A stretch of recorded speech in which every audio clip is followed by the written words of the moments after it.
Shalom everybody and welcome back to the channel. I'm standing outside Kfar Aza in the Gaza periphery. Today I brought you here to give you another experience of what happened on the October 7th attack from Hamas. I'm going to introduce you to Ralph Levinson, who is a friend of Tuvia, also did a tour guide course many years back, and he's going to give us an idea of what it was like to be here on October 7th. Okay, so Ralph is taking us into Kfar Aza.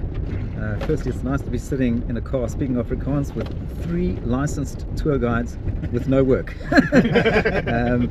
But what we're going to have is an intimate experience of what happened here on October 7th. So what's seen on here? What do we see? What do we see here? This is the area we call Dort Tzair, which is where the young people live, predominantly, let's say from 18 to 25, mostly students, one in a room, couple in a room, whatever. One next to the other, and when the terrorists came into this side of the kibbutz, they came through a gate that they blew up in a fence over there. Right. Straight to Gaza, 5-minute car ride to Gaza. And they started going from door to door murdering people in their safe rooms. Because what happened on the morning of the 7th, we had a rocket attack like we've had for 22 years. Very often we thought it's just another rocket attack, but then immediately we heard automatic gunfire around us. We realized it was something else. We looked out, we saw terrorists running on the grass around the house. We realized it's something else, but we didn't realize the immensity of the situation. It turns out there were 300 terrorists in this kibbutz. So what time did they break through the fence and get into 6:30, everything was coordinated. 6:30 in the morning. Right. It was a Shabbat, it was also a holiday in Israel, and everybody was at home. Guests were here sleeping over. The timing was very well worked out.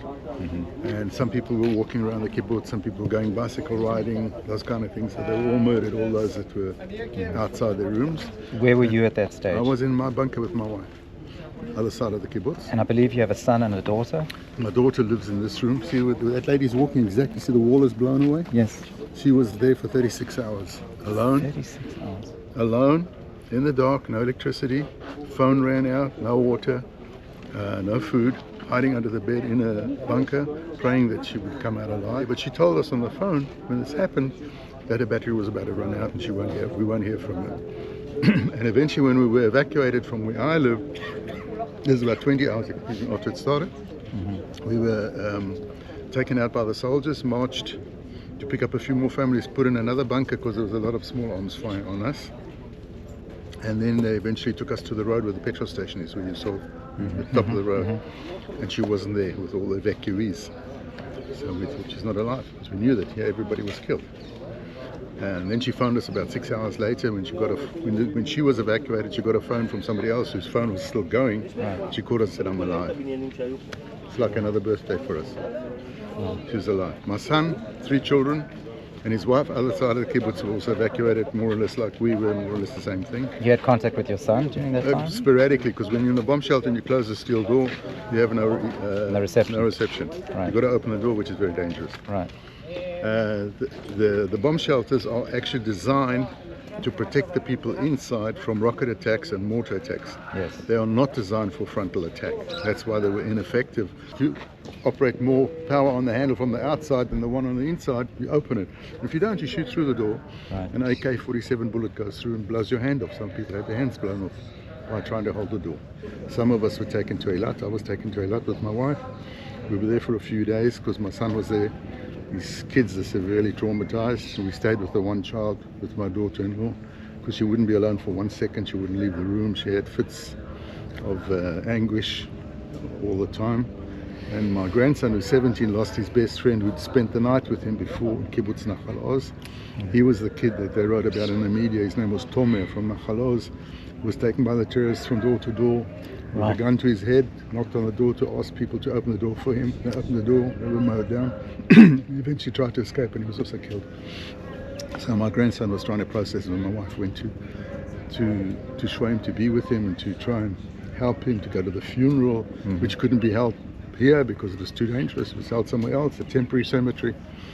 And eventually I came up to Tel Aviv. We stayed in a hotel for 2 weeks. Now we're staying in a flat, very kindly lent to us by a South African couple that live half in South Africa and half here, and they're not using the flat in the moment. Wow. Ralph, if I can ask you the statistic of people that were lost on that day from 64 people were murdered in this kibbutz. 64 out of how many kibbutz? Out of 950.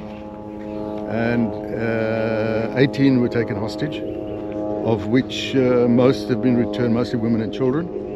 And there's still 4 in Gaza. One of the women who was returned was a South African. Her name was Viva Siegel. Her husband is American, he's still there. Wow. There's an unwritten understanding, a rule here that we live on the border region, which is regarded as Israel's most dangerous region, on the condition that the military guarantees our security. And we were fully believing that that was so. So everybody was terribly surprised when this happened, what happened, because we were always told of this wonderful security we have, and the different levels of security all along the fence. But they didn't read the signs, what was happening, and the Hamas planned the attack very well. They had the demolition units, they had these units that did that, everything in order. And then even when it happened, the military never arrived. It didn't get organized because they were so fast asleep that nothing happened, which was one of the biggest problems of coming back to live here for those that survive, like me, is we need to be 100% sure of our security. Otherwise, no one's going to come back here. If we don't have security, we're not going to come back here. If every 2 days we have a rocket fired at us and then a little infiltration, and 2 weeks later, it's a Apache firing. It's a missile. Yeah, the whole morning. Last night also, you can smell the gunpowder, cordite. Right. And artillery every now and then joins in as well. Those are jet planes. And you have drones 24/7. It's always been like it. I don't even hear them. I've got to listen out to know if it is a drone or not. Right. Personally, in your heart of hearts, and especially what your children and your grandchildren have gone through, do you feel that you need to come back to make a statement of Absolutely. strength? I need. I personally, I want to come back. This is my home, and I believe that we should live here. If people talk about occupied territory or the West Bank or Gaza, it's questionable if you should live there or not. I specifically came to live here when we decided to live here because I did not want to live in so-called occupied territory. I want to live in part of the land that was agreed on by the United Nations decision in 1948 for the founding of the State of Israel. So the official border is 1 mile from here. It's 1.8 kilometers from here, which is the same border that has been for hundreds of years. Gaza, which was originally Egyptian, was conquered in Israel by 67, was evacuated by the Israelis 15, 20 years ago. There's not one Israeli person living in Gaza since that time. Exactly. Friends, and a very important fact that Ralph is saying, for those of you who might not be aware, we are not in disputed territory. If you go back to the 29th of November 1947, the partition plan, this fell in the partition for a future homeland for the Jewish people. It's never been in the dispute that you may hear of Judea and Samaria and the Golan Heights. But personally, my opinion is the whole land is disputed in the eyes of our enemies, and we are occupying a challenging reality in our world. But the fact that Ralph wants to return gives me hope that there are people that are prepared to stand up for the love of developing. What they've managed to achieve in these communities is beyond unbelievable. Since the birth of the State of Israel in 1948, the drive here, I just saw agricultural success and beauty and communities that are working, thriving communities, if not the most thriving farming communities in the land of Israel. And I do encourage all of you at this stage of history, make your way here, encourage a support, be it emotionally, be it physically, even for yourselves, just to feel that even in the midst of this incredible challenge, the drive is still to come home. That is something that is just beyond inspirational to me. So thank you, Ralph. You know what? Just short. When I came to Israel to live, and I arrived at the airport, and I got what is called a Tudat Ole. It's an immigration visa, and it's a booklet. You know what they said to me, the passport officials? Welcome home. After 2,000 years of exile, my family can trace back the roots to all the Babylonian exile, all the Roman exile, the diaspora, and eventually to the Spanish Inquisition. They ended up in Spain. They left Spain to stay alive, and they went to what would become Germany. They lived in Germany for 400 years, and then left Germany in 1938 and came to my father to Namibia, my mother to South Africa. They met during the Second World War in in Port Elizabeth, got married, went back to Namibia. So my family's done a whole cycle, but I'm the only one who's done it. I'm the only one left alive because everybody else died in Auschwitz. I've got no cousins, none, not one. Right. So I'm the only one who's done a full cycle. Then to be said, well, come home. That means something. Come home. Exactly. And it's so deep in your blood that even if you're currently a refugee living in Ranana, you will return and you will make that statement that that power of a Jew to be connected to his land will never be taken away from you. That's and right. actually, Tuvia taught me this. Your story is not anybody else's story. It's not his story. It's your story, but it's Jewish history is the power of so many people connected with so many tragedies. But the triumph is that we never give up. And that's the Jew is to do. So Tuvia, thank you so much for introducing me to you, Ralph, a fellow tour guide. En dit is baie lekker om Afrikaans te praat. Vir my ook. Ek weet ons gaan baie keer weer ontmoet. Ek het nie 'n geleentheid om Afrikaans te praat. Ja, dit voel goed, né? Ek praat met my vrou 'n bietjie Afrikaans as ons wil dat die kinders nie verstaan nie. Okay. Wel, vir my Suid-Afrikaners, ek hoop jy verstaan wat ons sê en ek wil net vir julle sê dat daar is baie spesiale plekke wat julle kan saam met Ralph, met ek, met Tuvia, ons is gidse en ons is hierso vir julle, so stuur groete en liefde. And do you mind if I give you a hug? Oh. I gotta love these people. Okay, Ralph, anything else you can quickly show us? I'll take you down to where I live, that area. Okay. 5 minutes. Thank you so much. That's up to you. Ons het nie veel tyd nie, maar kom ons gaan. Gou. Ons maak gou. Wikkelai boude. This house over here, a young couple, they had their first child, 2 children, actually twins, and they were murdered. The twins were lying there crying, and the terrorists hid around waiting for the soldiers to come to the crying babies, which they did. They killed a few and eventually were rescued by Skanaluf Greenberg, I think is his name. He was shot dead in Gaza a few days later. This house, 2 people were killed. This house, 3 people were killed. This house, 2 people were killed. This house, 2 people were killed. This house, he had his hand shot off. This one survived. My house is where the white cars parked over there. We survived. My wife thinks they didn't come to our house because it's completely hidden by greenery. This one was shot through the window and killed. This is the house that you visited yesterday when you were here, with half the house is gone. Okay, go straight, you'll see another house which is a former member of the Knesset, of the parliament. His name is Sheikh Hamesh, who was also our regional council mayor for many years. And his son was killed. Him and his wife survived.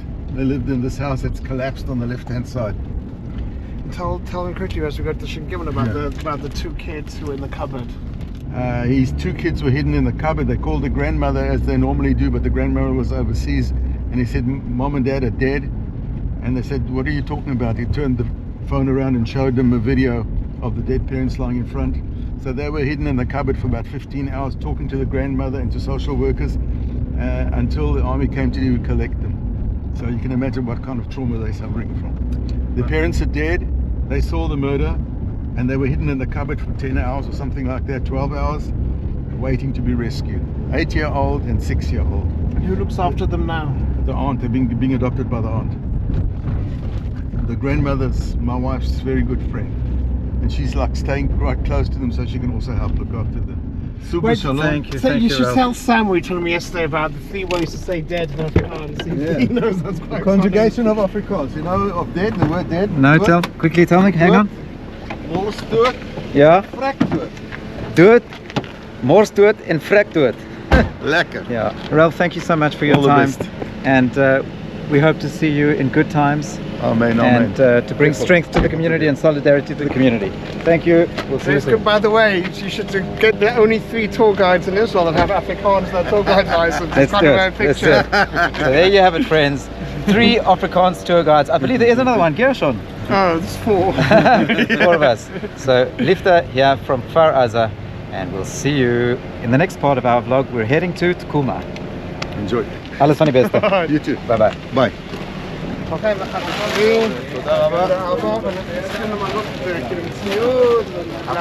All right, guys. We're in Tukuma. How are you, brother? What's going on? Okay, All good. How are you? fine, thank you. Everything is Still okay. dancing? Yeah, sometimes, of course. Yeah? Music is for soul, neshama, We all need it. of course. Manam Tobranu. Yeah. You can to call me in Hebrew, Meir. Much easier. Although I like Manam Tobranu. Yeah, Manam to Brown is perfect name.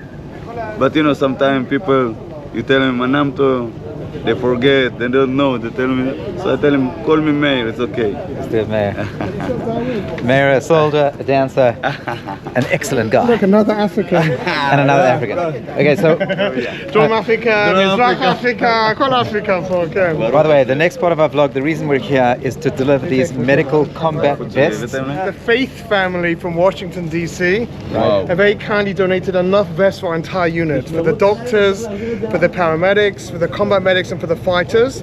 There's enough for our whole unit, and we need these things desperately. So this is the latest in a fighting vest. That's it. The pouches for the magazines, all the equipment, medical equipment, the whole thing. Unbelievable. I actually drove with Tuvia all the way up to Kfar Aza into the industrial area to collect these vests, and now we've reached the destination and hang it over to these holy soldiers who are going to put it to good use in saving lives. So getting all geared up, and we're going to go and meet the donors.